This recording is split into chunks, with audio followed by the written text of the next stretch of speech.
Hello, and welcome to Project Open's Tuesday Talk.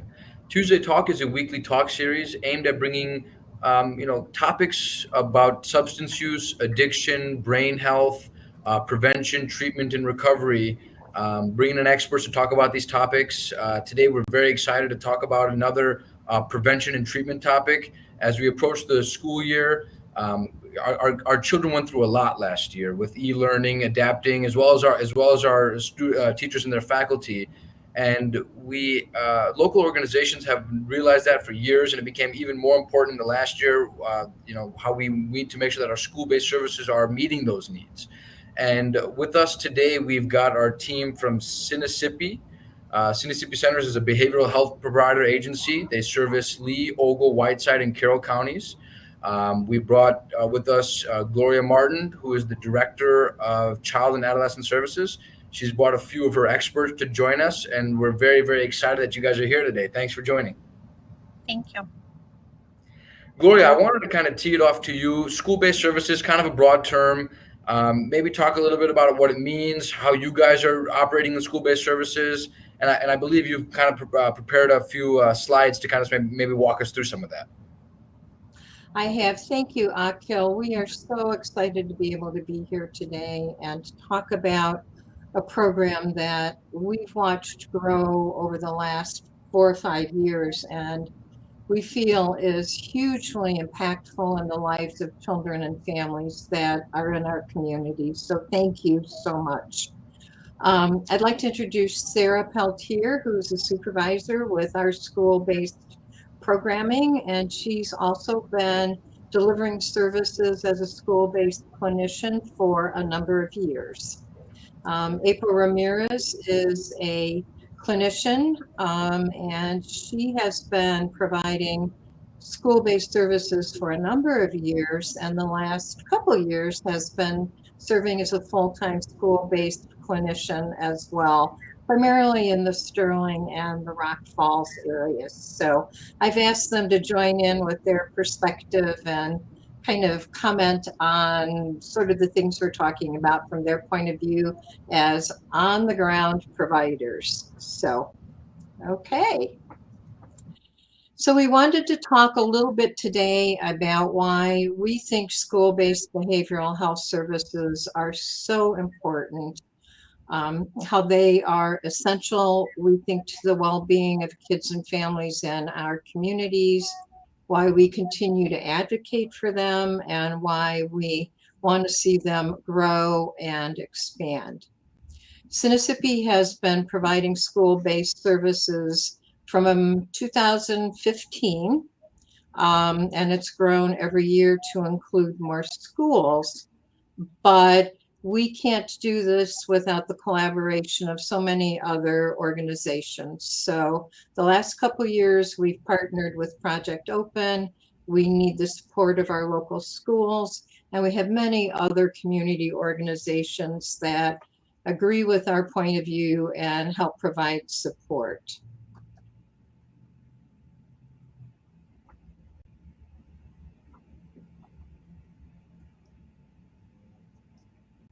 Okay. So the question that people often ask is, why are we so passionate about providing school-based services, school-based behavioral health services? And this is based on actual research. We now have decades of research that show that the earlier we offer emotional, social, behavioral, and developmental resources to children and families, the more effective these interventions are in helping children grow into the best possible people that they can become.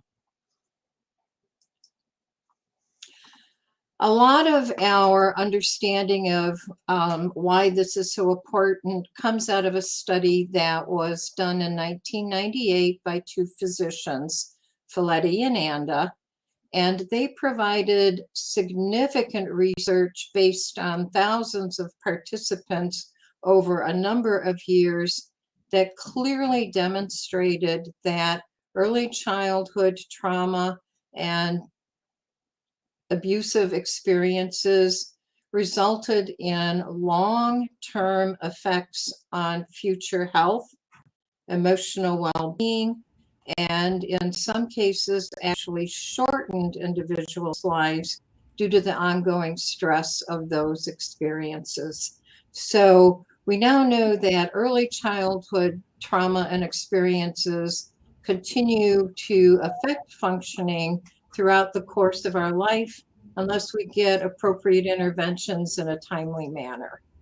And Gloria, earlier in one of the Tuesday talks, the saying was made: broken children grow up to be broken adults who raise broken children, right? And so it's that cycle that continues. And so by acknowledging ACEs and addressing ACEs, the hope is that we can hopefully break that cycle and kind of rewrite history, future generations. Akil, that is so important. And sometimes we call that multi-generational trauma or multi-generational transmission of trauma. There's some research that goes along with that supports epigenetics, where trauma can actually affect your biology and your DNA, and that can also be passed on to kids. So there's huge benefit from intervening early and trying to break that cycle. So these were the 10 areas that the researchers for ACERS asked their clients about. And this information was obtained on a largely white middle class population who had a lot of resources in their lives. And so they asked about physical, emotional, and sexual abuse, history of neglect or abandonment, history of separation or divorce, alcoholism or drug addiction in the family. And this one is particularly significant as we look at the mission for Project Open, that also relates to cross-generational transmission. History of family violence, history of poverty, homelessness, lack of food, basic needs. Was any family member in prison at any time? And did you have a family member with a mental illness? So, and I've also included the locations for these citations if folks want to go in and explore more about some of these areas that we're discussing. And so what the research clearly showed was the more ACEs an individual has in their childhood, the more impact it's likely to have on future development, kinds of physical illnesses we develop, and the length of our lifespan. So in childhood, we often see ACEs manifesting as developmental delays and resulting in expulsion. In adolescence, we see children demonstrating delinquency, mental health problems, increased sexual activity and risky behaviors, and starting to use drug and alcohol, and having violent behaviors and aggressive outbursts. Again, without intervention, these translate into problems in adulthood that appear as psychiatric problems, serious drug and alcohol abuse to the point of addiction, and criminal behavior, which ends up with folks being incarcerated. And we know what a cost that is emotionally and financially on our society.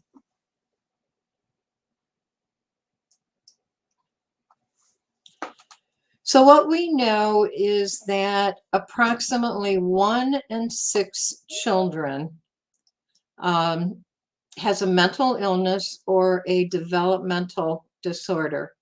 So if you think about a classroom of 24, that's 3 children. Classroom of 30, that's 5 children. 4 children, I'm sorry, I can't even do my math right. So we know that in any given classroom, there's going to be 3 to 5 children that are experiencing, this is age 2 to 8, emotional, behavioral, social, or developmental concerns. And age and poverty level do affect the likelihood of children receiving treatment for anxiety and depression or behavioral problems. And sometimes that can also impact when they get those services, not necessarily in a timely manner. And Gloria, as the child gets older, doesn't this become 1 in 5 in adulthood? Doesn't this almost become 1 in 4? Exactly. So this is just a really brief slide that shows the most common disorders that our children struggle with over the years, and it's over progression from early childhood through middle school and into adolescence. And the primary areas that children struggle are depression, anxiety, and behavior disorders. And what we see is depression and anxiety both continue to increase with age, but behavior disorders tend to kind of fall down a little bit as children mature and maybe grow out of some of those behaviors. Um, One of the areas that we are still not entirely sure about is how these numbers may be affected by the stresses of the pandemic. We know children are having more anxiety over uncertainty, missing their friends. Um, Parents are struggling with anxiety as well. And we're seeing a lot of families come in looking for services that are just dealing with kind of the stressors that have been made that much worse by COVID and all of the consequences of having to manage that experience. And we know now that we're not done with that experience entirely either. Yeah, Gloria, I got a quick question for Sarah and April. Can you give an example of some of the more common behavior disorders? Kind of a broad term. Any examples for behavior disorders? I would say in our younger kids, we see a lot of oppositional defiant disorder, and a lot of attention deficit disorder, especially in the schools. I think those behaviors come out because they can be disruptive in a classroom. Um, they can cause relationship issues with other peers. So I would say, especially with our younger kids, those are probably the two main ones that we see. Thank you. I think in the middle school years, we start seeing more depression. Um, and sometimes in the younger years, it's the children who act out that get identified first, whereas the quieter students may not be as readily apparent that they are struggling. But by middle school, we often see the depression and then the anxiety starting to show up as well. Social anxiety, discomfort, feeling like they don't fit in, which then starts to affect their ability to be successful socially and academically. April, I think you've seen that in a number of situations. Yes, absolutely. And honestly, even in our younger kiddos, we're starting to see a lot more of that anxiety component coming out. Even, I mean, kids are going through a lot. Pandemic has been really tough, and they're not exempt from feeling all of the stressors from that. And then, you know, their family situations, their home situations, all of that is, at times really can cause a lot of anxiety and worry. And I'm even seeing it in our younger children population, working with the two elementary age groups between kindergarten and second, and then third through fifth. I'm seeing a lot more of just more anxiety, worrying about parents, worrying about adult situations. So I don't think you can really pinpoint one. A lot of times we see a lot of the ADHD and oppositional behaviors because those are externalized. But everything else maybe is going on internally, and it's harder to recognize that. Also, it's important to comment that trauma in young children can mimic ADHD. And so what looks like ADHD may actually be the hyperarousal of their brain. If they're worrying about safety, they have a hard time paying attention.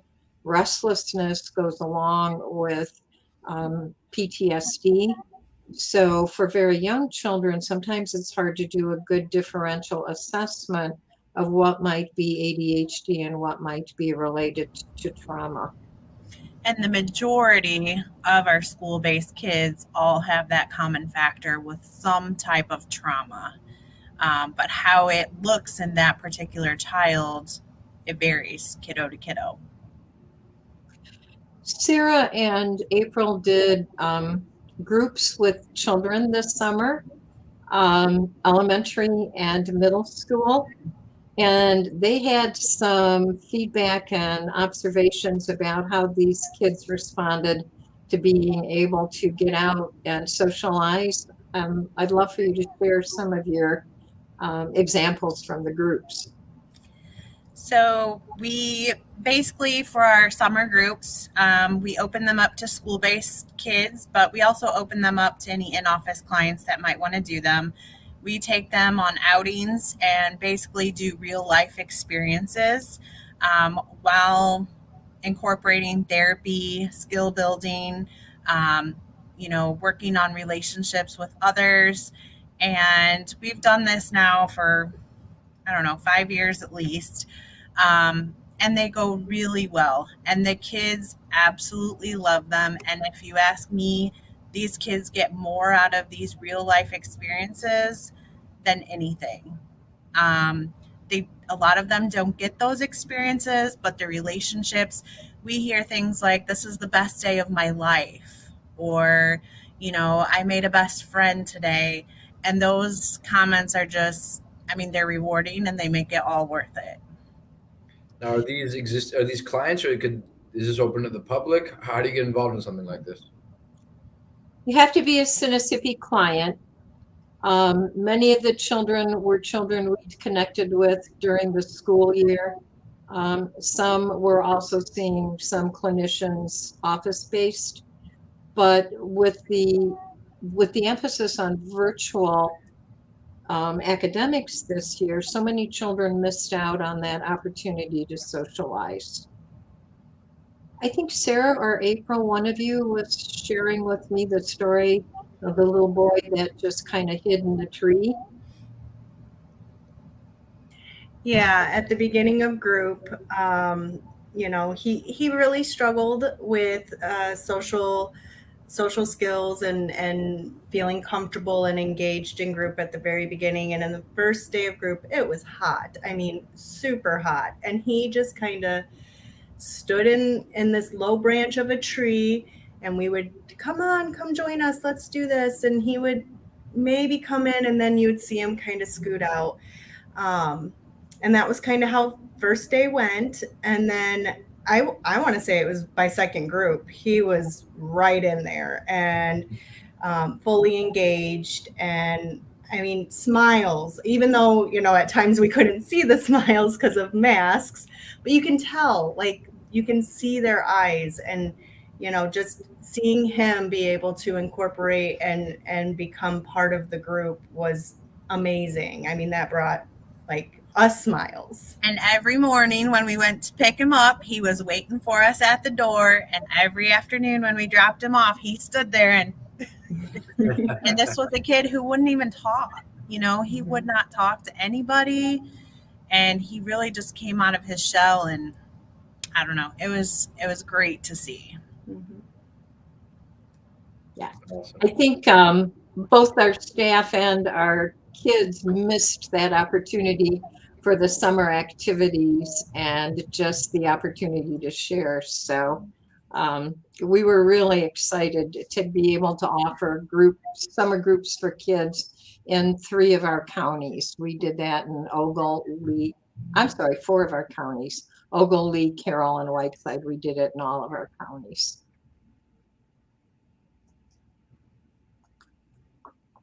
So the scary thing, which just breaks my heart, is that of the number of the thousands of children, millions of children, if we think nationally, who are struggling with depression, anxiety, and behavioral concerns. About only 20% of those children receive care from a specialized behavioral provider. There's some research that shows that children who start demonstrating social, emotional, behavioral problems in school often wait 4 or 5 years before they end up getting connected with a therapist. Some of the barriers can include parental reluctance or lack of awareness. They hope their child will grow out of it. Cost of services can be a barrier. Either they just don't have funds, or a lot of families have exceptionally high deductibles. There aren't enough providers necessarily. There are waiting lists in many areas across the country. Sinnissippi does not have a waiting list at this point, but we have experienced a real increase in referrals the last several months. And then family work schedules and needs of other children often make keeping regular appointments, like coming into an office weekly, very challenging. So of those children, only 1 in 5 actually seem to get connected for services.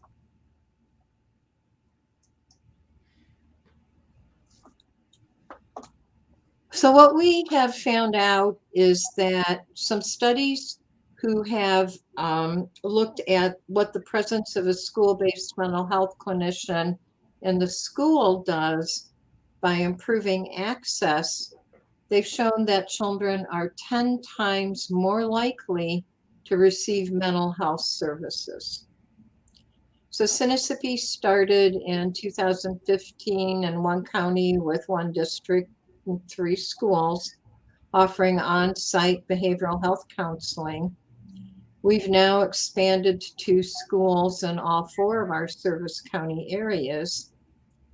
In the academic year 2021, we provided services to 33 different schools, and with 5 full-time school-based counselors, we are planning to continue expanding during the coming year, and we're looking to hire more staff in order to provide these additional services. Gloria, how do you decide what schools to expand into and to what degree and when? We have had any number of schools reach out to us through word of mouth. I heard so-and-so school or such and such district has a Sinnissippi counselor. How do we get one of those? And I've had 3 schools in the last couple months reach out to us, 3 districts reach out to us wanting a counselor because they've heard word of mouth. We've also worked very closely with the ROE, and we've presented the model to a number of superintendents and principals who have expressed interest that we simply haven't been able to respond to yet because we don't have enough staff. So I think in our area, a lot of it has been based on sort of word of mouth, and parents are now finding out about the services, and they'll call their school and say, can I have my child seen by a counselor at school? So it's, although the research is out there, it's kind of grown organically within our area. And then we've had wonderful support from community organizations, Project Open, United Way, CGH Foundation, have all seen the benefit and have helped with some of the startup expenses.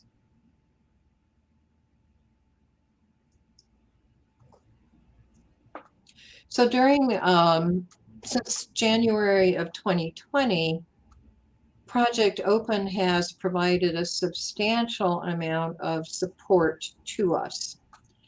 And we believe, again, wholeheartedly, that the interventions that we provide in the schools that are timely and accessible and age appropriate, provide prevention or reduce the likelihood of future substance abuse in adolescence and adulthood. So Project Open has helped us sustain one of our full-time school-based clinicians. We've been able to enhance services in over 20 different schools during the past year. We've delivered 842 hours of services solely funded by Project Open, and we've served over 350 students since January of 2020. This is not the whole of services that we are providing, but Project Open has been a huge resource and an advocate for our services. So. And I just want to encourage the listeners, if you kind of want to understand more about how Project Open funds are used in other areas, please tune into the second episode, Project Open Overview, where we kind of went through all the different items that we do for our budget. We knew that we were not going to solve the substance use and the opioid epidemic overnight. It wasn't even going to be a 5-year solution. If we wanted to make a real impact, we had to look at the next generation and supporting school-based health counselors to get in there, identify, do screenings, assessments on students, and make sure that they get the services they need as early as possible was a primary focus of the grant. And so a big chunk of our funding in the early stages was exactly here. And Gloria, to see these stats and kind of see how it's progressed over time is it's really awesome. And again, thanks for everything that you, Sarah, and April do on this front. And I think it's also important to note that, all of these grants and donations and all of this help that we get from our community also basically fund our summer groups, because there is a cost to that. Transportation, we provide 100% transportation for our clients because that is a barrier. We take them to do activities. Some of them may not have funding, so being able to participate in the group therapy, that gives us some options for funding. So without that, those kids would have no eyes and ears on them over the summer either. Many of them come without a lunch. We pack a lunch for every child. We provide snacks and water. Sarah and April, would you like to tell your adventures with your last outing to Magic Waters? Go for it, April.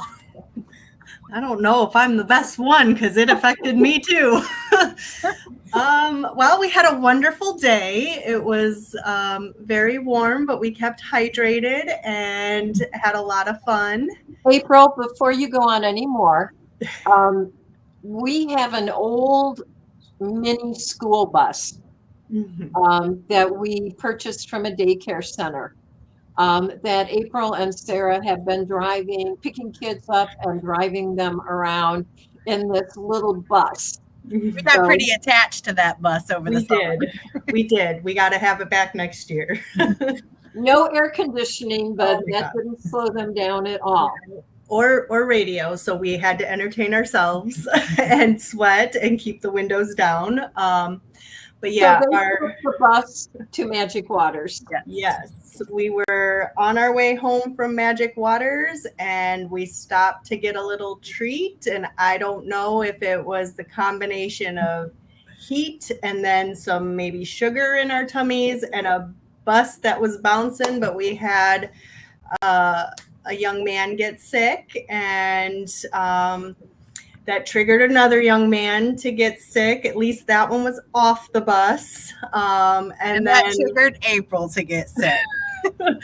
It was not a good moment for me. And I felt really awful because poor Sarah had to endure cleaning the bus so we could get home. And so I lined the kids up on the curb and I called the Oregon office and I said, Ashley, who's our supervisor there, I said, do you have some cleaning supplies you can bring me? And she came right away. And here we had the kids in the McDonald's parking lot lined up, waiting for me to clean out the bus.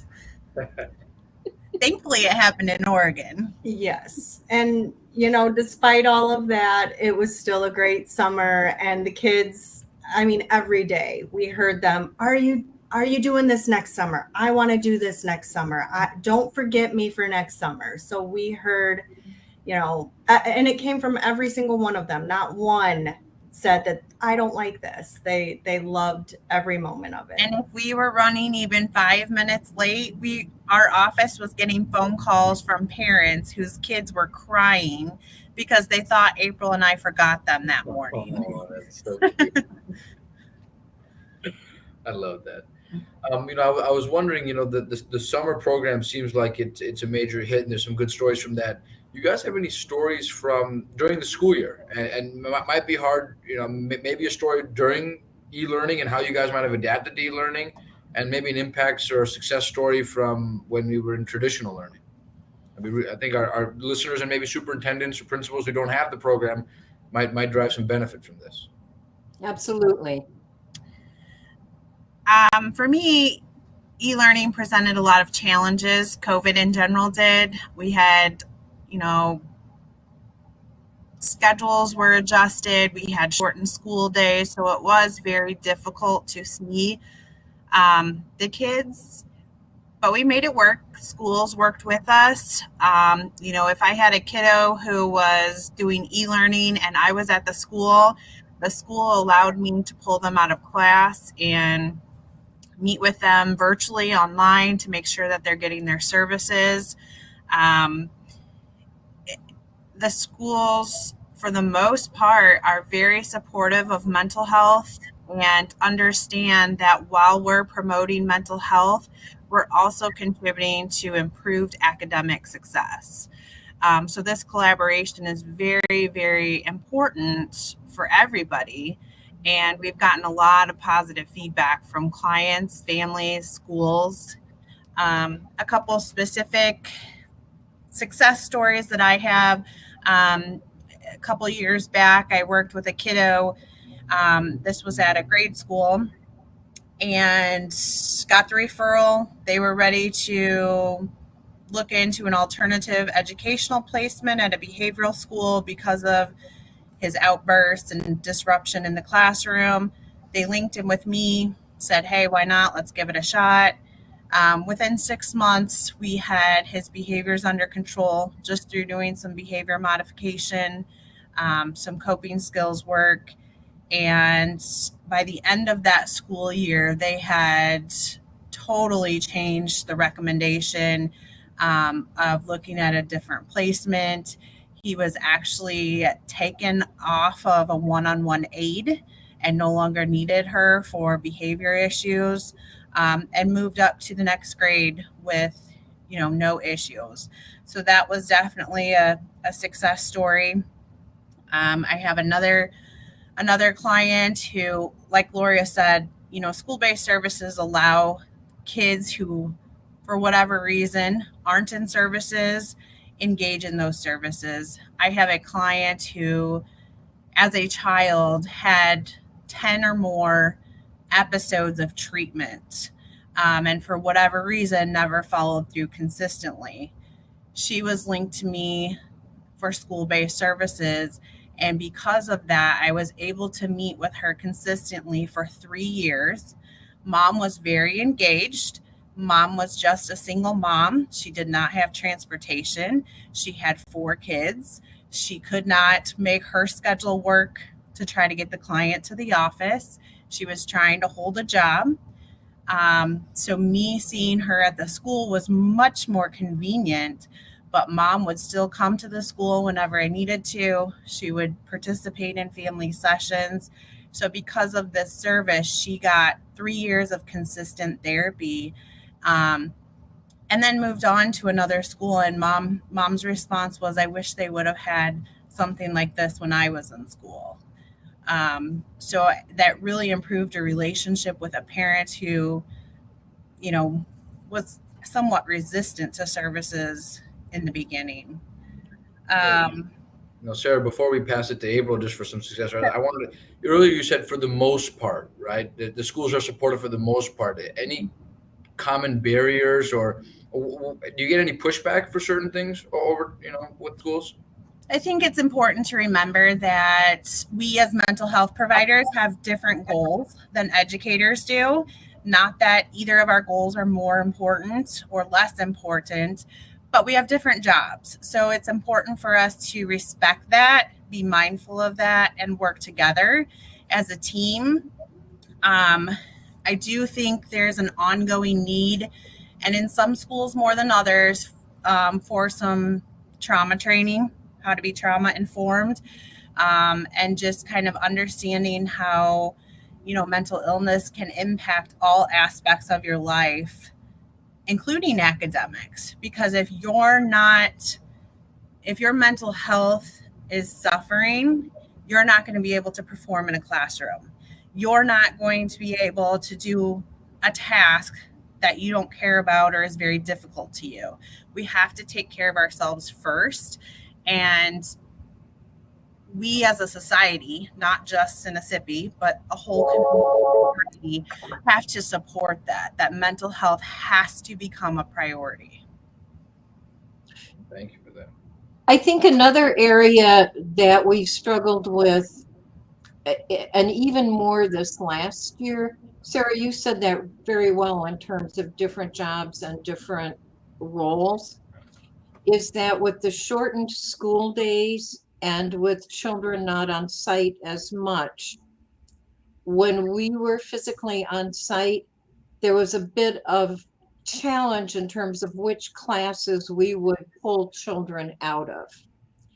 And the concern was that getting mental health therapy was going to interfere with their academics and classes that were a high priority. And so I think we tried really hard to sort of alternate. So we weren't always pulling these students out of math or always out of science.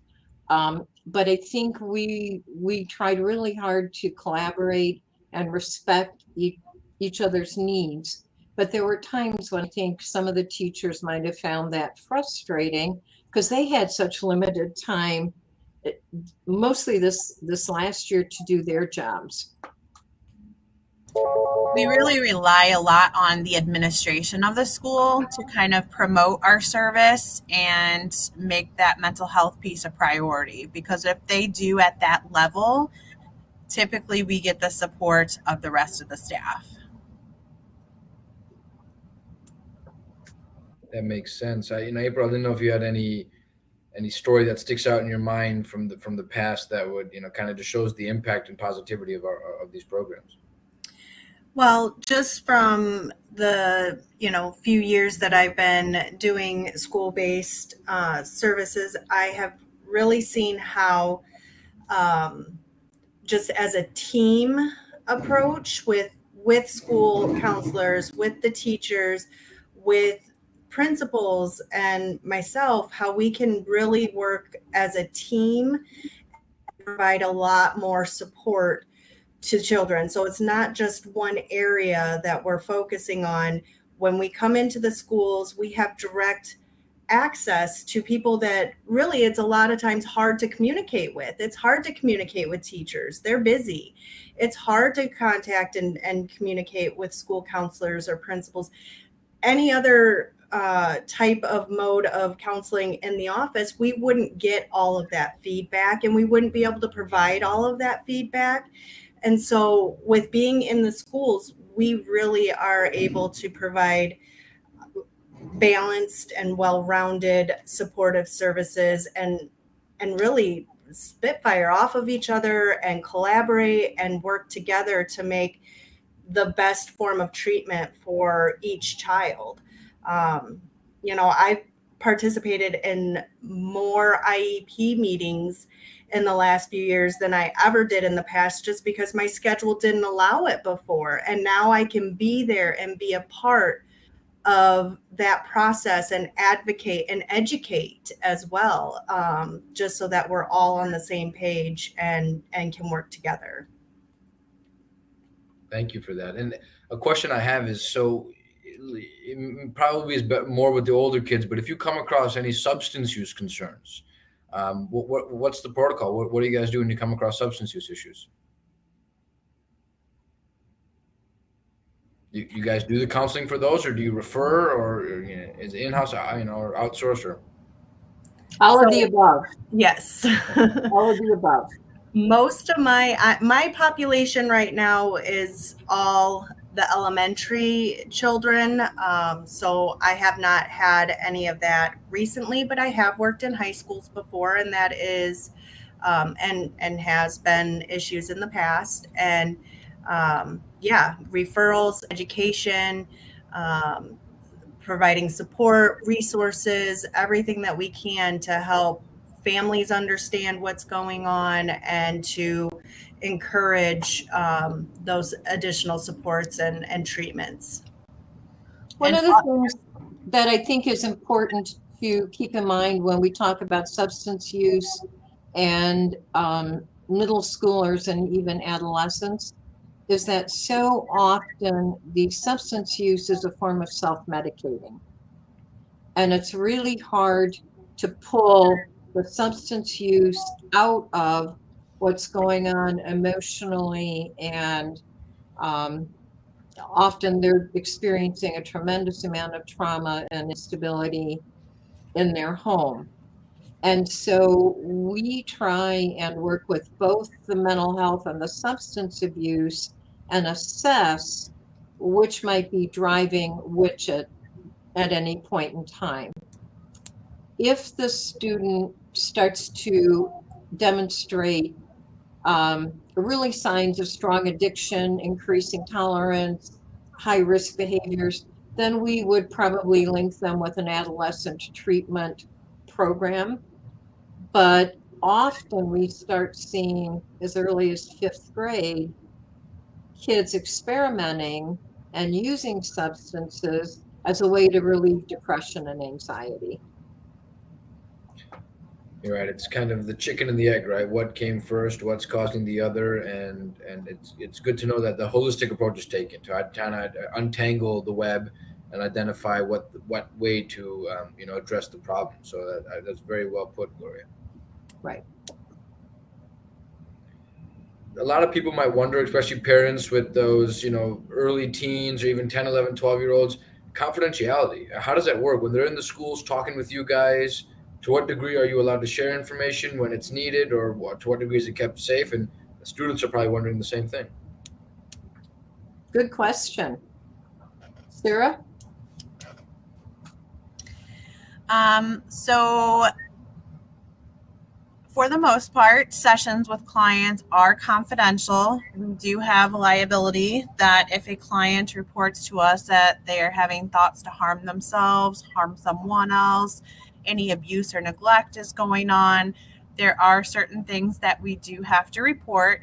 And we try to be upfront with the kids from the beginning and just let them know, like, hey, what we talk about stays between us.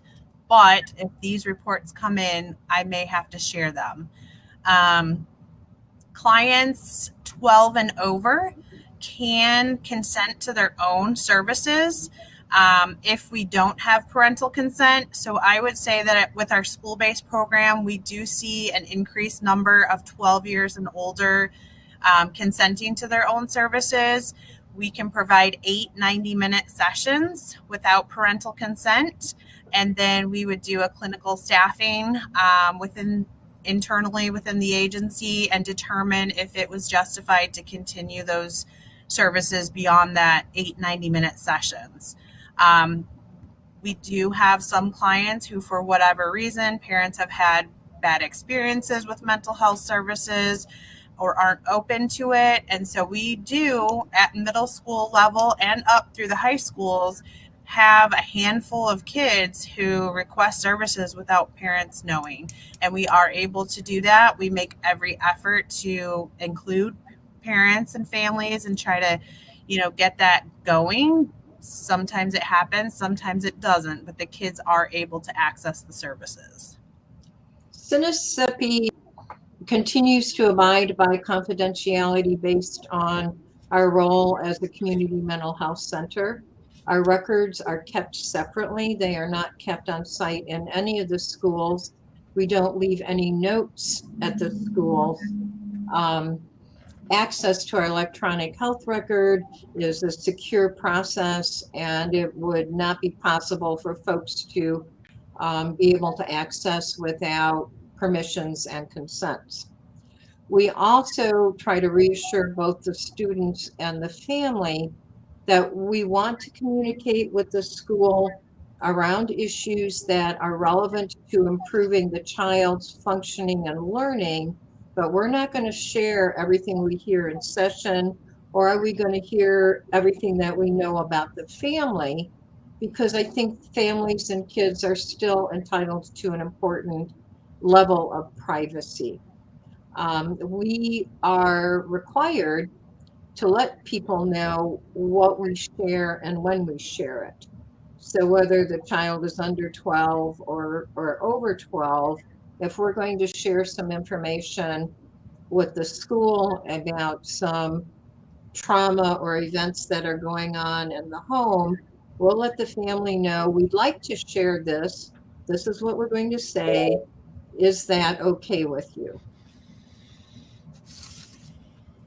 So thanks for diving into that confidentiality. I know that is a big question we have, particularly when we started Project Well Student. I'm going to kind of look to the future here for a moment when we were starting to look at school-based health centers, and Gloria and I have done a lot of work on kind of starting to scope this out, and we really feel that this might be the next evolution of the school-based services.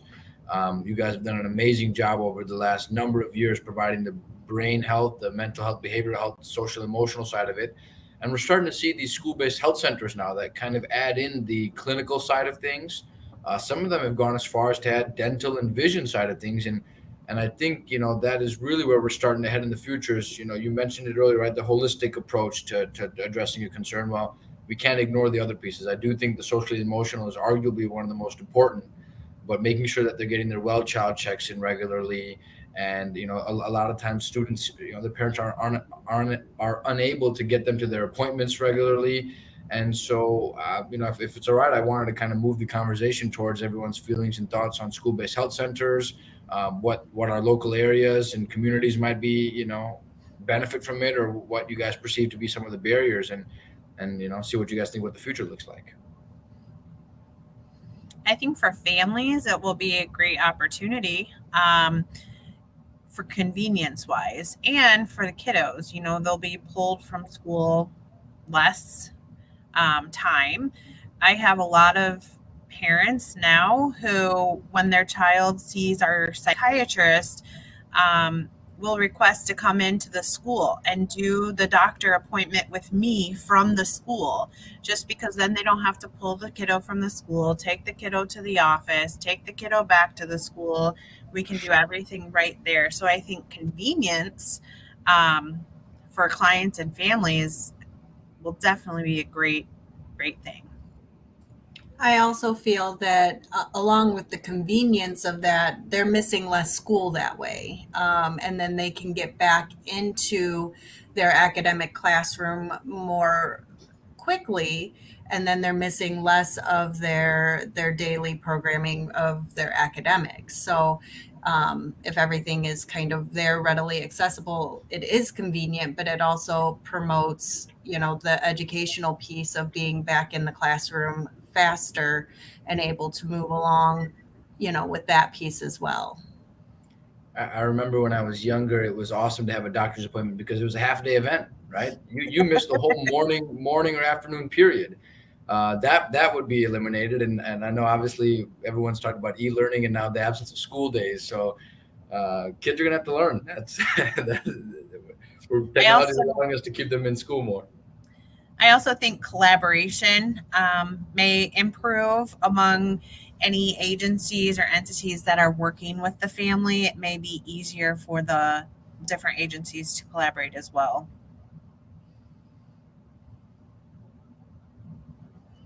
I think the other benefit of that is it allows for a more holistic approach to helping children and families. Sometimes medical conditions affect emotional and behavioral things. Sometimes families have a hard time getting access to dental or vision, which is then going to interfere with a student's ability to learn. Some physical conditions have a very strong emotional component. And so having that coordinated under one roof, I think will just allow for better health and development for kids and more holistic approaches to dealing with the whole person and not dividing it up between mental health and physical health.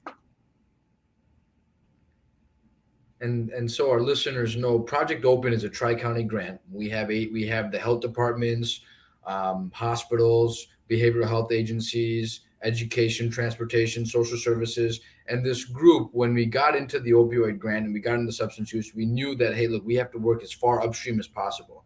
Much to what April and Sarah and Gloria have talked about, it's the early interventions that matter. And that's when the group decided that, hey, school-based health centers has got to be the next frontier. We have got to begin to work. So a subset of the consortium have been working actively for the last year on identifying locations, looking at staffing models. What would the reimbursement look like? We've identified a couple pilot sites, and I don't want to spill too much of the beans or get too far ahead of myself, and maybe we'll save that for a future Tuesday talk. But just know that that's on the horizon. We know that far too often we've asked people to come to the four walls of the behavioral health agency or the four walls of the hospital to receive care, and it's come on my time, on my schedule.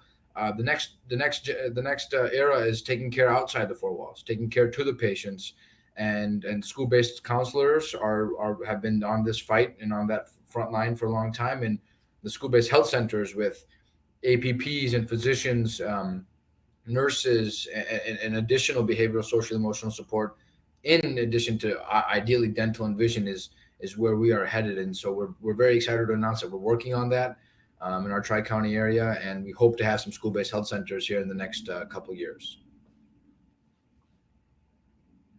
Gloria, I think you're on mute right now.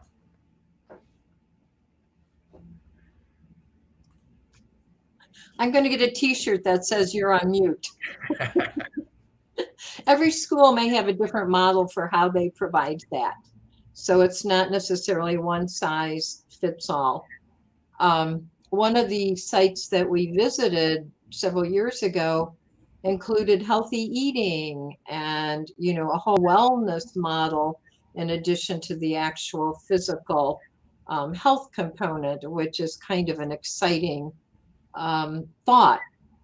And one of the areas that I think we want to continue to keep our eye on is not only do we want to treat mental health and behavioral issues, we also want to be able to build resilience in kids and in families. And that the more we can all get together on understanding the role of trauma, the impact on behavior and mental health, we have to support parents so they can support children, the more effective our interventions and probably the better our future looks for all of us. Yeah, Project Open's got that aspirational goal of breaking the intergenerational cycle of trauma, and there's no one way to do it. It's a multi-pronged approach, and we believe that school-based health centers will be one of the leading forces in addressing that holistic picture to identify that source of trauma, and then work on addressing it for future generations. Gloria, I didn't know if you had any more data and points you wanted to pull out before we kind of have closing comments. No, I think I'm pretty good, Akhil. I know that we'd like to hire 3 or 4 more staff. We would like to move into, 8 to 10 new schools. We may not be able to do it in September, but we are continuing to recruit, and that's on our horizon. So we see this as just kind of the future of healthcare for children. Agreed. April and Sarah, any closing comments? I just want to say I'm very passionate about this program. I've seen the difference that it makes for kids, both during the school year and in the summer with groups. And when you see that impact, it really makes you determined to continue to make that difference. Nice. I would agree that just being able to be in the schools and be accessible and reaching kids who I'm sorry, Oh, who you're okay. Don't otherwise worry. would not be able to have the services. That's very rewarding. And to be able to just be a person in their lives that are going to help get them to their next stage. We didn't introduce our fifth speaker today, which is April's dog. I want to thank you guys very much. Again, Project Open, it works in three primary domains: prevention, treatment, and recovery. Today, we were able to hear a lot about a prevention and treatment topic.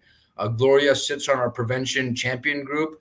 And we recently have gone through all of the school districts in our Tri-County area to identify who's providing what services where, because Sinnissippi is a big provider of services, but we have other agencies that also provide school-based health services: Whiteside County Health Department, Morrison Community Hospital, LSSI.